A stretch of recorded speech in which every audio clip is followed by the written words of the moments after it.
Hello friends, welcome to my YouTube channel Pioneer nursing channel. Friends, हमेशा की तरह आज भी मैं एक लेटेस्ट रिक्रूटमेंट की इन्फॉर्मेशन से रिलेटेड वीडियो लेकर आया हूं।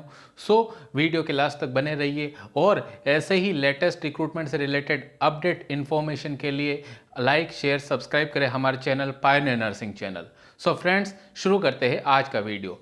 आज का वीडियो है NPCIL nurse recruitment 2023 nuclear power corporation India limited. Okay, so post है नर्स ए 26 पोस्ट, 26 पोस्ट है नर्सिंग कैटेगरी की। ठीक है, नर्सिंग कैडर के लिए 26 पोस्ट है। ऑनलाइन एप्लीकेशन जो स्टार्टिंग होने की डेट है वो है 8 फरवरी 2023 सुबह 10 बजे।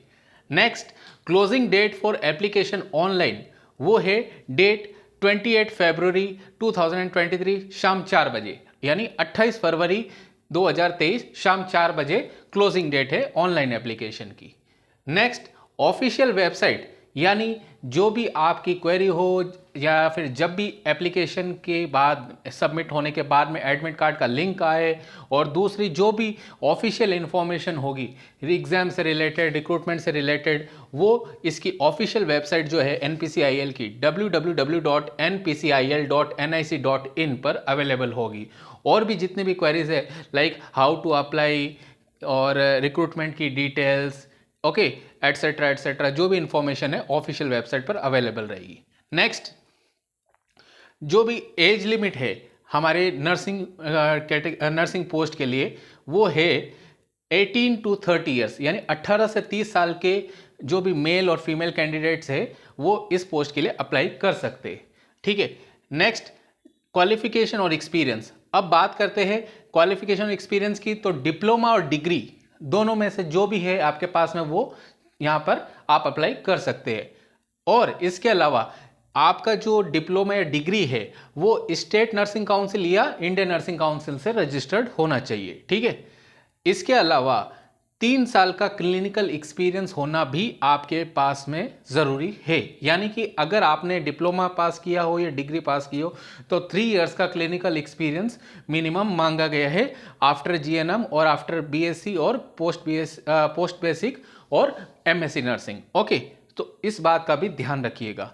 ओके, और इसके अलावा ठीक है, मैंने यहाँ पे लिखा है 0 to INCR, यानी कि 2 इंक्रीमेंट, ठीक है, is equal two degree holders, यानी कि क्वालिफिकेशन की डिटेल्स के अंदर ये लिखा गया है, ये डिस्क्रिप्शन दिया गया है कि नर्सिंग पोस्ट के लिए जो कैंडिडेट डिग्री होल्डर होंगे उनको एक्स्ट्रा 2 इंक्रीमेंट, यानी कि जब हम सिलेक्ट होते हैं, जब हम जॉब करते हैं तो हमारे इंक्रीमेंट्स लगते हैं टाइम टू टाइम। ओके, किसी के जुलाई में लगते हैं, किसी के जनवरी में लगते हैं। ओके, सो जो डिग्री होल्डर्स होंगे उनको 2 इंक्रीमेंट्स, यानी जो उनकी सैलरी होगी उनके अंदर उनका जो ग्रेड पे होगा उसके अंदर 2 इंक्रीमेंट्स का इजाफा होगा, 2 इंक्रीमेंट्स उनको एक्स्ट्रा मिलेंगे।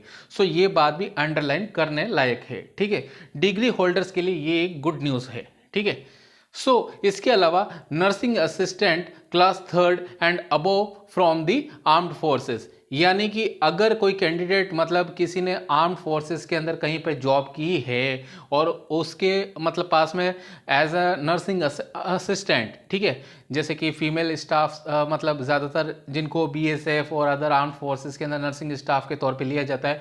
ओके, सो अगर किसी के पास पे नर्सिंग असिस्टेंट क्लास 3rd का है एक्सपीरियंस और वहाँ से रिलेटेड कोई डॉक्यूमेंट है तो उसका बेनिफिट भी यहाँ पर मिल सकता है। अब आगे बात करते हैं सिलेक्शन के प्रोसीजर की।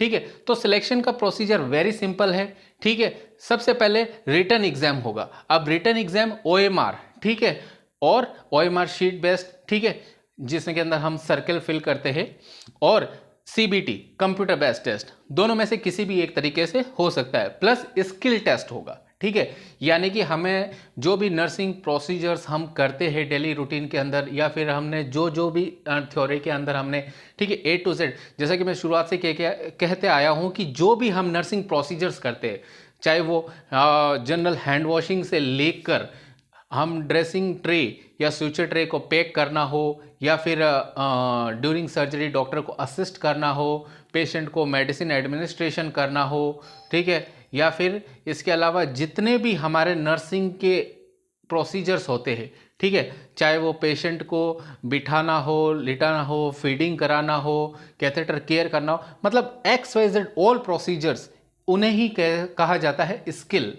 ओके, और उसी स्किल, उन्हीं स्किल्स का टेस्ट होगा। ओके, अब आगे बात करते हैं कि जो एग्जाम है वो एग्जाम 2 फेजेस के अंदर होगा, यानी 2 चरणों में होगा। पहला चरण जो होगा प्रीलिमिनरी टेस्ट, यानी प्रारंभिक जांच, यानी प्रारंभिक परख, वो होगी 1 घंटे की परीक्षा। ठीक है, उसके आगे बताता हूं। उसके अलावा जो सेकंड स्टेज या फिर जो सेकंड एग्जाम होगा सेकंड शिफ्ट के अंदर, वो होगा एडवांस टेस्ट। ओके, ठीक है, वो होगा 2 घंटे का। ओके, नेक्स्ट जो 1 आवर का एग्जाम होगा, ठीक है, उसके अंदर 50 MCQ होंगे। ओके, अब 50 MCQ के अंदर कौन कौन से एग्जाम, मतलब सिलेबस क्या होगा, पैटर्न क्या होगा, ठीक है, तो मैथ्स के 20 क्वेश्चन, साइंस के 20 क्वेश्चन, जनरल अवेयरनेस के 10 क्वेश्चंस। ओके, तो आप देख सकते हैं यहां पे कि जैसा कि मैं अपने प्रीवियस वीडियोस के अंदर भी कहता आया हूं कि जो नर्सिंग ऑफिसर की आज की रिक्रूटमेंट जो भी आती है आज की डेट के अंदर, सभी के अंदर नर्सिंग प्रोफेशन के हमारे नॉलेज के अलावा अब जो एक्स्ट्रा नॉलेज हमसे एक्सपेक्ट किया जाता है, जो रिक्वायर्ड होता है, वो यही सब कुछ होता है। Maths, reasoning, science, GK, current affairs, English, Hindi, computer, etcetera etcetera. So मैं शुरुआत से कहता हूं कि आप अपने फ्री टाइम के अंदर या फिर एक्स्ट्रा टाइम निकालकर आप इन सब सब्जेक्ट्स के ऊपर भी थोड़ा थोड़ा ध्यान दीजिए, ताकि आपकी एफिशिएंसी इन सब्जेक्ट्स के अंदर भी हो। अब यहां पे मैं ये बात बता दूं कि जो प्रीलिमिनरी टेस्ट क्लियर करेंगे उन्हीं को एडवांस टेस्ट में जाने का मौका दिया जाएगा।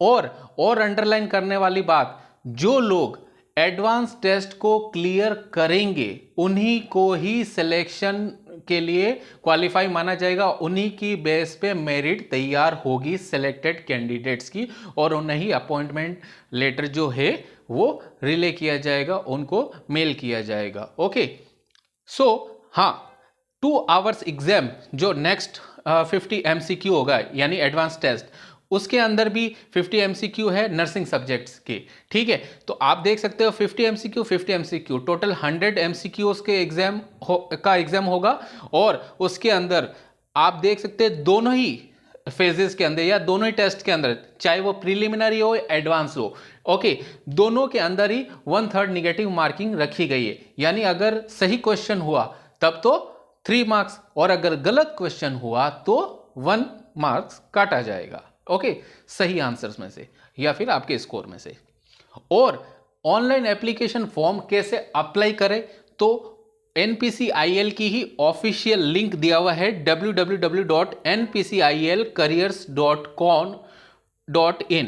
एक बार फिर से रिपीट कर देता हूं, www.npcil-careers.co.in, www.npcil-careers.co.in।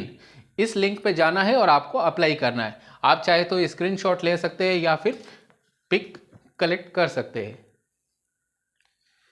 और इसके अलावा इस रिक्रूटमेंट की जो ऑफिशियल रिक्रूटमेंट की पिक है वो हमारे ही चैनल के कम्युनिटी पेज पर भी दी गई है।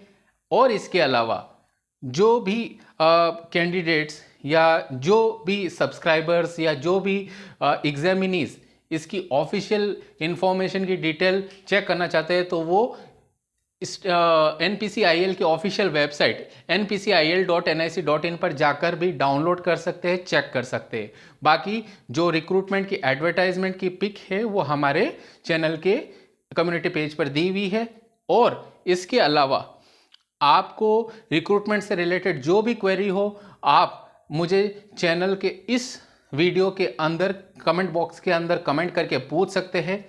सो फ्रेंड, ये थी आज की नर्सिंग ऑफिसर पोस्ट की रिक्रूटमेंट से रिलेटेड इंफॉर्मेशन। इसके अलावा SGPGI लखनऊ ने भी एडमिट कार्ड का लिंक जारी कर दिया है, जो SGPGI लखनऊ की ऑफिशियल वेबसाइट पर अवेलेबल है। इसके अलावा जो ऑफिशियल वेबसाइट का लिंक है SGPGI का जो प्रीवियस वीडियो मैंने बनाया है उसके ऊपर भी अवेलेबल है। एंड SGPGI का ही जो एडमिट कार्ड का लिंक है, मैंने एक शॉर्ट वीडियो बनाया है एडमिट कार्ड के लिंक से रिलेटेड, हमारे चैनल के ऊपर वो अवेलेबल है। तो उस चैनल के कमेंट बॉक्स के अंदर जाकर भी आप चेक कर सकते हैं। तो यानी कि आपके पास मल्टीपल वे अवेलेबल है एडमिट कार्ड का लिंक डाउनलोड करने के लिए, एडमिट कार्ड डाउनलोड करने के लिए। सो अपने प्रिपरेशंस को स्ट्रॉन्ग कीजिए, शार्प देन शार्पर कीजिए, ओके। एंड इसके अलावा आपको हमेशा मैं कहता आया हूं कि कभी भी डिमोटिवेटेड नहीं होना है, निगेटिव फील नहीं करना है। आप अपने आप में बेस्ट हो, आपने जो भी अभी तक प्रिपरेशन की है, गुड, वेरी गुड। कभी किसी से कंपेयर मत कीजिए, यू आर द बेस्ट, ऐसा सोचकर आपको हमेशा पॉजिटिव माइंडसेट के साथ में ही अपने एग्जाम की प्रिपरेशन करनी है। सो फ्रेंड्स, ये थी रिक्रूटमेंट से रिलेटेड इन्फॉर्मेशन, एसजीपीजीआई के एडमिट कार्ड के लिंक की इन्फॉर्मेशन। एंड इसके अलावा जैसा कि कल मैंने ब्लड डोनेशन के रिगार्डिंग एक वीडियो बनाया था, और मेरे ही किसी स्टूडेंट ने मुझे पूछा था, एक क्वेश्चन पूछा था, जो कि आप लोगों के लिए भी, कई लोगों के लिए जानने के लिए मतलब एक इंटरेस्टिंग इन्फॉर्मेशन होगी और जानना भी चाहिए। कि क्वेश्चन ये था, ये क्वेरी ये थी कि सर, एक डायबिटिक पेशेंट जो है, क्या वो ब्लड डोनेट कर सकता है? ओके, इंटरेस्टिंग क्वेश्चन इसलिए है कि कई बार हमें कहने सुनने को मिलता है कि जो डायबिटिक पेशेंट्स है, क्या वो ब्लड डोनेट कर सकते हैं? सो इसका सिंपल सा आंसर है, ध्यान से सुनिए। देखिए, अगर आपकी जो प्रेजेंट की शुगर लेवल या फिर जो शुगर चेकअप आपने डॉक्टर से करवाया है, डॉक्टर से ट्रीटमेंट लेने के दौरान अगर नॉर्मल रेंज के अंदर चल रही हो, तो before blood donation on duty doctor जो होते हैं वो चेक करके आपको ब्लड डोनेशन के लिए अलाउ कर सकते हैं। एंड सेकेंड, आपकी अगर HbA1c की प्रेजेंट की रिपोर्ट अगर नॉर्मल रेंज के अंदर इंडिकेट कर रही है आपका शुगर लेवल, तो भी आप ब्लड डोनेट कर सकते हो। जैसा कि हमें पता है HbA1c हम क्यों करवाते हैं कि प्रीवियस 90 डेज की जो शुगर का एक एवरेज कट ऑफ वैल्यू होता है, उसे HbA1c टेस्ट डिनोट करता है। तो वो टेस्ट के चेकअप, वो टेस्ट की वैल्यू या फिर रेंज नॉर्मल वैल्यू के बेस पर आपको डॉक्टर अलाउ कर सकते हैं। And third one is, okay, जब भी आपको ऐसा लगता है कि भी आपका शुगर लेवल है, आप डायबिटिक है और आपका प्रेजेंट का शुगर लेवल आपको पता नहीं और आप विलिंग है ब्लड डोनेट करने के लिए, ठीक है, तो डॉक्टर आपका वहीं पे on duty before blood donation आपका RBS चेक करवाते हैं।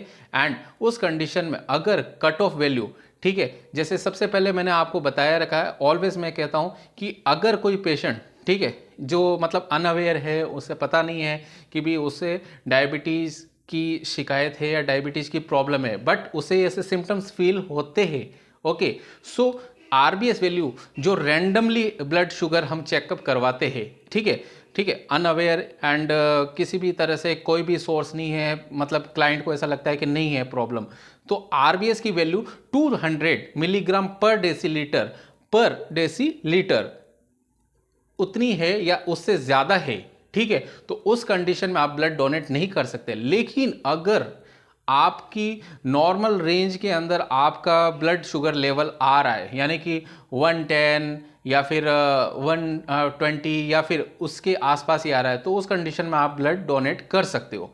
सो ये थी क्वेरी जो मैंने आपके साथ में जो मैंने उस स्टूडेंट की आपके साथ भी शेयर कर रहा हूँ। एंड इसके अलावा देखिए, ब्लड डोनेशन का मैंने कल वीडियो बनाया था, उसमें भी मैंने कहा था कि ब्लड डोनेट आप कीजिए और ब्लड डोनेशन से बहुत से लोगों की आप हेल्प करते हो। मतलब ये तक कहा जाता है कि एक बार के ब्लड डोनेशन से आप 4 लोगों की ज़िंदगी बचाते हो। 4 लोगों की ज़िंदगी इस तरीके से, जैसे कि आप होल ब्लड डोनेशन करते हो, आप चाहे पैक्ड रेड ब्लड सेल्स का डोनेशन करते हो, RDP करते हो, SDP करते हो, तो आप according to the client, according to the requirement of particular patient, आप पेशेंट की हेल्प करते हो। ओके, सो मैंने भी आज ब्लड डोनेट किया है एंड 13th टाइम, 13वीं बार ब्लड डोनेट किया है and I am feeling very good. मतलब मुझे बहुत अच्छा लगता है कि मैं as a health care provider, as a nursing officer अपनी ड्यूटीज़ को तो अच्छे से निभा ही रहा हूँ, साथ ही इसके अलावा एज ए ह्यूमन बीइंग मैं सोसाइटी के लिए क्या कंट्रीब्यूट कर सकता हूँ। जैसे कि मैंने कल भी कहा था कि एज ए ह्यूमन बीइंग हम सोसाइटी के लिए क्या कंट्रीब्यूट कर सकते हैं, ये भी अपने आप में एक इम्पॉर्टेंट सब्जेक्ट है, एक इम्पॉर्टेंट पॉइंट है। तो मैंने आपको कल जो बात कही थी वही मैं आज कह रहा हूँ आपको कि आप भी ब्लड डोनेट कीजिए और एक मेल कैंडिडेट हर 3 महीने से ब्लड डोनेट कर सकता है अगर उसका वेट 45 किलो से ज़्यादा है, अगर उसकी उम्र 18 से ज़्यादा है और अगर उसका हीमोग्लोबिन लेवल 12.5 ग्राम, कम से कम 12.5 ग्राम 12.5 ग्राम पर डेसीलीटर से ज़्यादा है, तो वो ब्लड डोनेट कर सकता है। ब्लड डोनेट कीजिए। आपकी खून की एक बूंद यानी एक सिंगल ब्लड ड्रॉप कई लोगों की ज़िंदगी की अहमियत को और भी ज़्यादा पुख्ता करती है, उसे और स्ट्रॉन्ग बनाती है, उनकी एग्जिस्टेंस को स्ट्रॉन्ग करती है।